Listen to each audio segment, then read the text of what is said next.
L'Ashanti sous pression. Dans les vallées verdoyantes et les collines dorées de l'Empire Ashanti, l'éclat du passé régnait encore, mais des ombres menaçaient de tout engloutir. Depuis des siècles, le royaume Ashanti, situé dans l'actuel Ghana, s'était imposé comme l'une des puissances les plus redoutables d'Afrique de l'Ouest. Grâce à son commerce de l'or, ses structures politiques avancées et son armée redoutable, il était un modèle de prospérité et de souveraineté. Mais cette prospérité attisait la convoitise des puissances européennes. À la fin du XIXe siècle, les relations entre les Ashanti et les Britanniques s'étaient envenimées. Les Européens, motivés par leurs ambitions coloniales, cherchaient à s'emparer des richesses du royaume, notamment de l'or, mais aussi à asseoir leur domination politique. Les Britanniques avaient déjà envahi Kumasi, la capitale Ashanti, et imposé une série de traités désavantageux pour le peuple. Ces actes, perçus comme des humiliations, avaient affaibli le moral de la nation. La capture de Prempeh, l'Omanen roi des Ashanti, fut un coup fatal. En 1886, les Britanniques avaient emprisonné le roi et l'avaient exilé aux Seychelles, laissant un vide politique et spirituel. Ce geste symbolique visait à détruire l'unité du royaume et à briser l'esprit de résistance des Ashanti. Mais au lieu de soumettre le peuple, cet acte sema les graines de la révolte. Les Britanniques ne s'arrêtèrent pas là. Ils exigèrent la reddition du trône d'or, le siège sacré du pouvoir Ashanti. Ce trône, symbole de l'âme et de l'indépendance du peuple, était bien plus qu'un objet. Il représentait l'unité spirituelle et culturelle du royaume. L'exiger revenait à effacer l'identité même des Ashanti. Mais les chefs Ashanti, bien que furieux, hésitaient à prendre les armes. Les récentes défaites et les ravages des guerres précédentes avaient laissé le royaume affaibli, et beaucoup redoutaient une confrontation directe avec une puissance européenne. Dans ce contexte de tension et de désespoir, une voix s'éleva, celle de Yaa Asantewaa, la reine-mère d'Ejissou. Respectée pour sa sagesse et son courage, elle voyait clairement que la survie du royaume dépendait d'un dernier acte de bravoure. Là où les hommes vacillaient, elle sentit une force divine l'appeler à agir. Alors que les chefs discutaient de la reddition ou de la soumission, Yaa Asantewaa intervint avec des mots qui allaient changer le cours de l'histoire. « Comment pouvez-vous rester assis là et permettre aux colons de s'emparer de notre trône d'or? Si vous, les hommes, avez peur de combattre, alors nous, les femmes, nous prendrons les armes pour défendre notre terre. » Ce moment fut un tournant. La reine-mère, avec son esprit indomptable et son amour profond pour son peuple, devenait le symbole d'une résistance que rien ne pourrait éteindre. Acte 1. Le désespoir de l'Ashanti. Le crépuscule tombait sur les terres de l'Ashanti, mais ce n'était pas seulement le jour qui s'éteignait. L'esprit du royaume semblait lui aussi plongé dans une nuit sans fin. Les chefs traditionnels, les guerriers et les sages se réunirent dans un conseil d'urgence à Ejissou, l'un des derniers bastions de résistance. Les murs de la salle résonnaient des murmures de peur et d'incertitude. Les discussions étaient tendues. Le poids des défaites passées pesait lourdement sur chacun. Certains chefs, épuisés par les précédentes guerres contre les Britanniques, plaidaient pour la diplomatie. Nous ne pouvons pas affronter une armée mieux armée que la nôtre. Que gagnerons-nous à risquer la vie de nos gens? D'autres, plus orgueilleux, refusaient de s'abaisser à la reddition, mais leur voix manquait de conviction. La capture de Prempeh avait laissé le royaume sans figure d'unité, et le peuple était comme un navire à la dérive. Au centre de la pièce, Yaa Asantewaa écoutait en silence, son regard perçant scrutant chaque intervenant. La reine-mère d'Ejissou était bien plus qu'une figure symbolique. Veuve et mère, elle portait dans son cœur l'amour pour son peuple et la fierté de sa culture. Les hésitations et les discours timorés des chefs la révoltaient. Comment pouvait-il envisager de laisser les Britanniques s'emparer du trône d'or, cet artefact sacré qui incarnait l'âme même de l'Ashanti? Après un long silence, elle se leva, ses gestes pleins de calme et d'autorité. Sa voix, claire et forte, coupa net les murmures. « Mes frères, est-il vrai que nous avons perdu tout courage? Est-il vrai que dans tout l'Empire Ashanti, il ne reste plus d'hommes pour défendre notre honneur et nos terres? Vous êtes prêts à vous agenouiller devant les envahisseurs? Laissez-moi vous dire ceci. Si vous, les hommes, refusez de combattre, Alors nous, les femmes, nous prendrons les armes et nous lutterons pour protéger ce qui est sacré. » Ces paroles tombèrent comme un éclair dans la pièce. Les chefs pris de court échangèrent des regards gênés. Certains, piqués dans leur fierté, se redressèrent, mais d'autres baissèrent les yeux, incapables de répondre. L'assurance de Yaa-Asantewaa galvanisait ceux qui l'entendaient, éveillant une force longtemps enfouie sous les défaites et les humiliations. Un jeune guerrier se leva, inspiré par son discours. « Mère Asantewaa, je suis prêt à me battre à vos côtés. » D'autres suivirent, et bientôt une clameur s'éleva, des voix s'unissant pour proclamer leur volonté de résister. Yaa-Asantewaa, debout au centre de l'assemblée, regarda ces hommes avec une intensité brûlante. Elle savait que la route serait difficile, mais ce moment marquait le début de leur révolte. La nomination de Yaa-Asantewaa comme chef de guerre, ce fut un tournant historique. Jamais auparavant une femme n'avait été choisie pour diriger une armée dans l'histoire de l'Ashanti. Mais les temps exigeaient un leader qui comprenait non seulement la tactique, mais aussi l'importance de l'esprit et de la foi.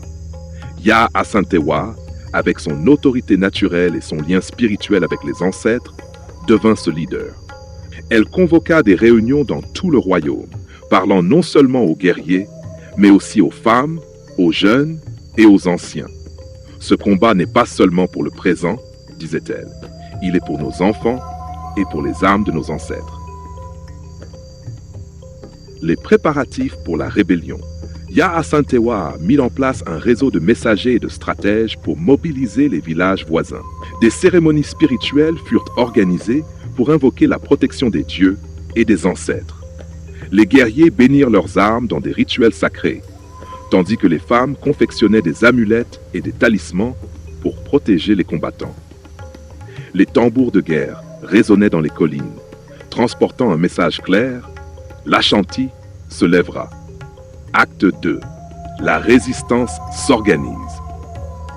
Le royaume Ashanti, autrefois brisé par les défaites et les divisions, retrouva un souffle de vie sous la direction de Yaa-Asantewaa.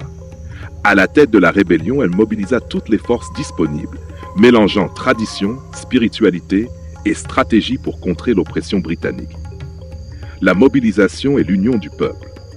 La première tâche de Yaa-Asantewaa fut de rassembler les clans éparpillés. À travers des messagers et des conseils locaux, elle envoya un message clair. Ce n'est pas seulement une guerre pour le trône d'or, c'est une guerre pour la survie de notre culture, de nos ancêtres et de nos enfants. Les chefs réticents, inspirés par son courage, rejoignirent progressivement la cause. Les guerriers affluèrent des villages voisins, apportant leurs armes rudimentaires mais pleins de détermination. Les femmes, souvent marginalisées dans les affaires militaires, jouèrent un rôle central. Elles préparaient des provisions, servaient de guérisseuses et assuraient le ravitaillement. Certaines prirent même les armes, devenant des guerrières sous la bannière de Yaa-Asantewaa.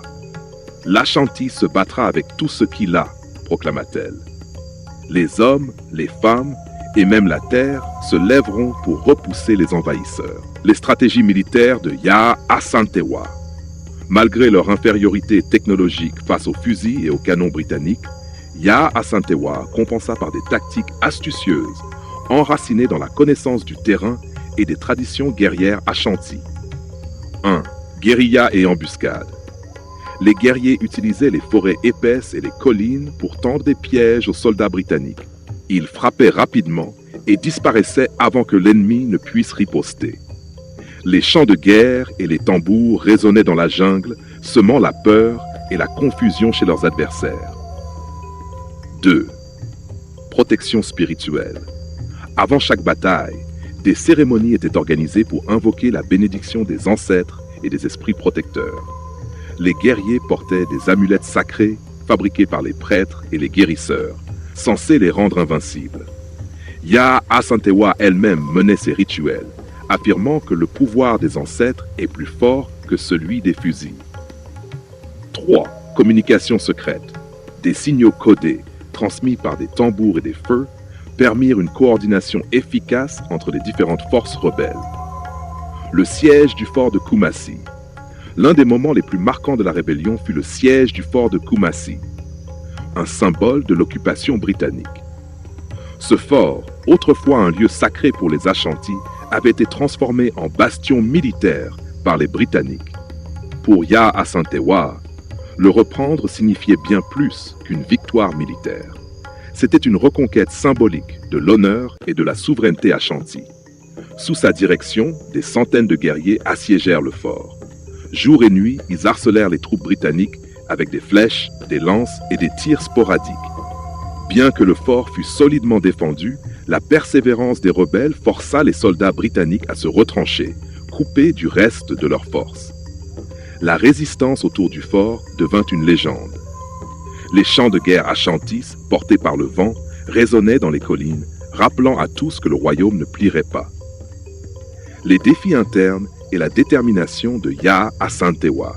Cependant, tout n'était pas simple. Les semaines de combat commencèrent à peser lourdement sur les troupes.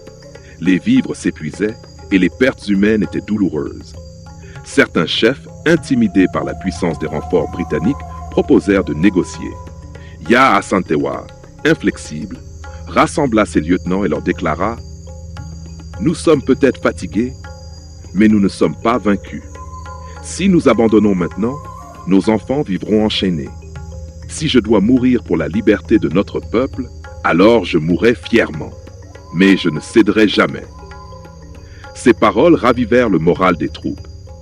Les guerriers reprirent leur position avec une énergie renouvelée, et les femmes redoublèrent d'efforts pour soutenir les combattants. La riposte britannique.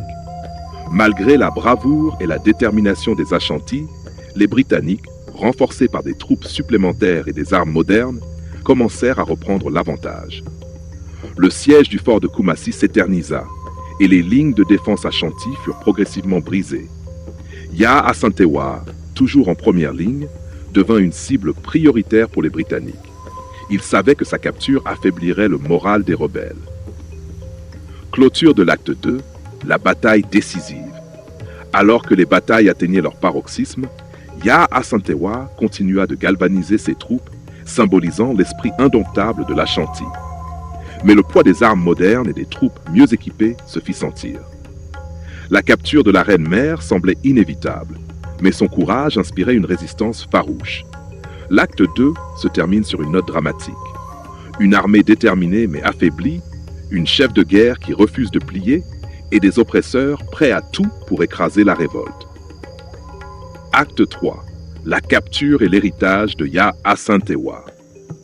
Les Ashantis, bien que portés par une détermination inébranlable, ne purent résister indéfiniment face à la puissance militaire des Britanniques. L'arrivée de renforts et l'utilisation de canons modernes renforcèrent la supériorité des envahisseurs. Les lignes de défense Ashanti, affaiblies par des semaines de combat, finirent par céder. Le siège du fort Kumasi, qui avait incarné l'espoir d'une victoire symbolique, se conclut par une défaite douloureuse. Les troupes britanniques avancèrent dans les terres Ashanti, capturant des villages et dispersant les combattants. Yaa Asantewaa, toujours au front, refusait d'abandonner. Elle continuait à galvaniser les guerriers restants, rappelant que leur lutte n'était pas seulement pour le présent, mais pour l'avenir de leur peuple. La capture de Yaa Asantewaa. Un soir, alors qu'elle se repliait avec un petit groupe de fidèles, Yaa Asantewaa fut encerclée par les soldats britanniques. La reine-mère, épuisée mais toujours fière, refusa de fuir. Lorsqu'on lui demanda de se rendre, elle répondit calmement « Je ne me rends pas à vous, mais au jugement de mes ancêtres. Faites ce que vous voulez, mais sachez que l'Ashanti vivra au-delà de ma mort. » Sa capture fut un coup dur pour la rébellion. Les guerriers encore en liberté, apprenant la nouvelle, virent leur morale s'effondrer. Les Britanniques, conscients de l'importance symbolique de Yaa Asantewaa, l'utilisèrent pour déclarer la fin officielle de la révolte. Le procès et l'exil. Yaa Asantewaa fut conduite devant les autorités britanniques pour un procès sommaire. Elle fut accusée de rébellion et d'avoir fomenté une guerre contre la couronne britannique. Malgré les accusations, elle resta stoïque, refusant de renier son rôle ou de montrer des regrets. « Vous pouvez m'exiler, m'enchaîner ou même me tuer, » déclara-t-elle. « Mais vous ne pourrez jamais éteindre la flamme de la liberté qui brûle dans le cœur de mon peuple. » Plutôt que de l'exécuter, les Britanniques décidèrent de l'exiler sur l'île de Seychelles espérant que sa disparition suffirait à étouffer la révolte. Elle fut embarquée avec d'autres chefs capturés, et les terres Ashanti furent officiellement déclarées sous contrôle britannique. L'héritage immédiat, un symbole d'unité. Malgré l'exil de Yaa Asantewaa, son mouvement ne disparut pas. Son courage, sa détermination et son rôle de leader inspirèrent des générations d'Ashanti. Les chants et les récits de ces batailles se propagèrent dans les villages, rappelant à tous que la lutte pour la souveraineté ne devait pas être oubliée. Les femmes, en particulier, trouvèrent en elle un modèle. Elle avait prouvé que le leadership féminin pouvait être aussi puissant que celui des hommes, brisant les barrières culturelles et inspirant des générations à se lever contre l'oppression. La mort en exil Wa mourut en 1921, loin de sa terre natale, mais son esprit continua de vivre dans la mémoire collective de l'Ashanti. Sa disparition physique marqua la fin d'une époque, mais son héritage devint un moteur pour les futures luttes d'indépendance du Ghana. Clôture l'immortalité d'un symbole. L'histoire de Yaa Asantewaa devint une légende. Des générations racontèrent son combat pour préserver l'honneur de l'Ashanti. En 1957, lorsque le Ghana devint le premier pays d'Afrique subsaharienne à obtenir son indépendance, le nom de Yaa Asantewaa fut cité comme un symbole de la résistance anticoloniale. L'héritage moderne. Aujourd'hui, Yaa Asantewaa est célébrée comme une héroïne nationale au Ghana. Des écoles, des monuments et des festivals portent son nom, honorant son rôle dans la préservation de l'identité Ashanti et dans la lutte pour la liberté. Sa célèbre déclaration résonne encore. Si vous, les hommes, refusez de combattre, alors nous, les femmes, nous prendrons les armes. L'acte 3 conclut cette histoire en montrant comment une femme, malgré des ressources limitées et des adversaires puissants, a défié l'histoire et laissé un héritage qui transcende les siècles.